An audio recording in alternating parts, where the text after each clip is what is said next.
High বন্ধুরা, তোমরা সবাই কেমন আছো? আশা করি ভালোই আছো। তো তোমাদের জন্য নিয়ে চলে এলাম নতুন একটি রেসিপি। আজকের রেসিপি ফুলকপি দিয়ে রুই মাছের ঝোল। তো চলো দেখে নিই রুই মাছের ঝোলটা আমি কিভাবে বানাচ্ছি। আর তোমাদের কাছে প্লিজ আমার একটাই অনুরোধ, আমার ভিডিওটি পুরোটা দেখো, আশা করি ভালো লাগবে। তোমরা সবার পাশে থেকো, আমারও পাশে থেকো, আমাকে একটু সাপোর্ট করো। তো দেখো, এখানে 700 গ্রাম রুই মাছ নিয়ে নিয়েছি। এবার মাছটাকে ভেজে নেব। এখানে মাছ ভাজার জন্য প্রথমে দিয়ে দিলাম নুন ও হলুদ। এরপর এটাকে আমি ভালো করে মেখে নেব। মাছটা আমার মাখা হয়ে গেছে। এদিকে উনানে একটা কড়াই বসিয়ে দিয়েছি, কড়াইটা গরম হয়ে গেছে। এরপর এর মধ্যে আমি দিয়ে দিলাম হাফ কাপ সরষের তেল। তোমরা হয়তো অনেকেই ভাবছো তেলটা এরকম কালো কেন, এটা আমাদের ঘরের সর্ষে ভাঙানো তেল, তাই এরকম। তো এরপরে আমি একে একে সব মাছগুলো দিয়ে লালচে করে ভেজে নেব। তো দেখো মাছগুলো দিয়ে দিচ্ছি। মাছগুলো এক পিঠ ভাজা হয়ে গেছে। এবার এটাকে একে একে সব টুকরোগুলো উল্টে দেবো। তো দেখো সব মাছগুলো উল্টানো হয়ে গেছে। এইরকম করে লালচে করে সব মাছ কটা আমি ভেজে নেব।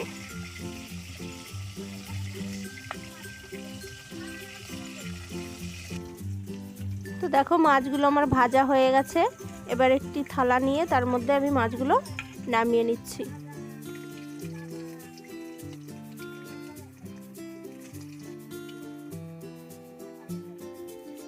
এরপর কড়াইতে যে বাকি মাছ ভাজার তেলটা আছে ওর মধ্যেই আমি আলুগুলো ভেজে নেব। তো দেখো সব আলুগুলো দিয়ে দিচ্ছি। এরপর এটাকে হালকা নেড়েচে এর মধ্যে দিয়ে দেবো সামান্য নুন ও হলুদ দিয়ে আমি ভালো করে লালচে করে আলুটাকে ভেজে নেব।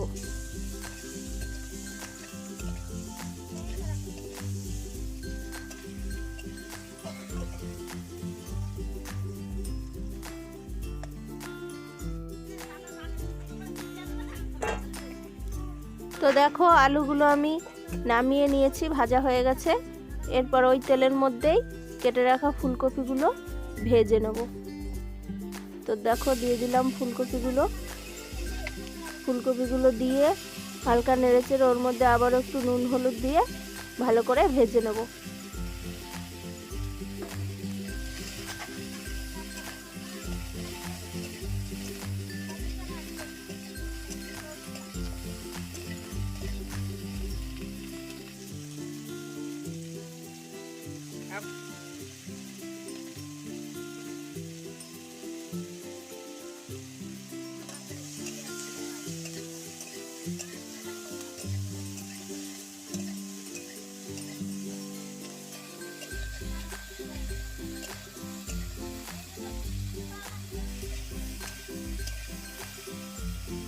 তো দেখো ফুলকপিগুলো আমি হালকা লালচে করে ভেজে নিয়েছি। এবার এই আলু ভাজার গামলিতেই আমি ফুলকপিগুলোকে নামিয়ে নিচ্ছি।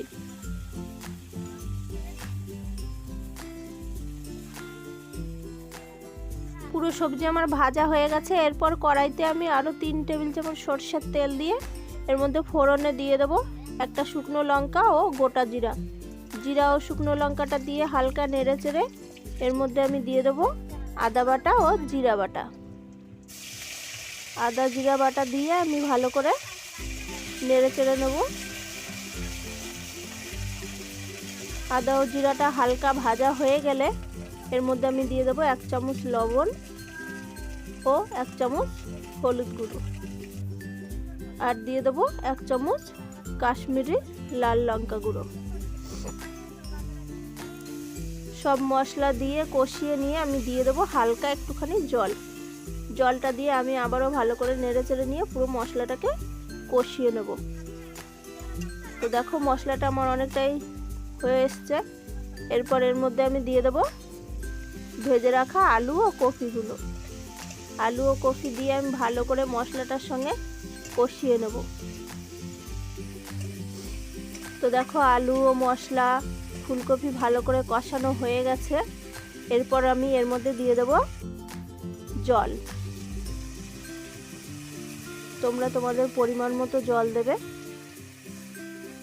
যেহেতু আলু ও কফি আমি নুন দিয়ে অনেকটা সময় ধরে ভেজেছি, তাই বেশি জল দেওয়ার দরকার নেই। তো দেখো জলটা দেওয়ার পরে আমি এর মধ্যে দিয়ে দিলাম 4 থেকে 5টা কাঁচা লঙ্কা চেরা। ঝোলটা আমার পুরো ফুটে গেছে। এরপর এর মধ্যে আমি দিয়ে দেব মাছের টুকরোগুলো। মাছের টুকরোটা দিয়ে ভালো করে মাছটার সঙ্গে ঝোলটা মিশিয়ে দেব। স্বাদটা ব্যালেন্স রাখার জন্য দিয়ে দেব হালকা একটুখানি চিনি। চিনিটা দিয়ে আমি ভালো করে খুন্তি দিয়ে মিশিয়ে দেব। এরপর এর মধ্যে দিয়ে দেব ধনেপাতা কুচি।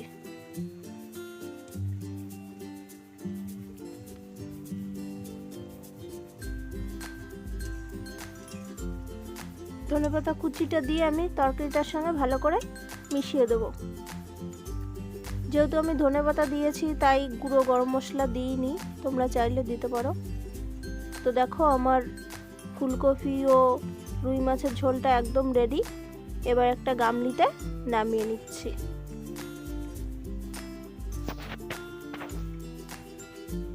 তো ভিডিওটি কেমন লাগলো কমেন্ট করে অবশ্যই জানিও। আর যারা আমার চ্যানেলে নতুন এসেছো তারা আমার চ্যানেলটি সাবস্ক্রাইব করে পাশে বেল আইকনটি অল করে দিও। লাইক কমেন্ট অবশ্যই করো। নতুন কোনো ভিডিওতে তোমাদের সাথে দেখা হচ্ছে। টাটা।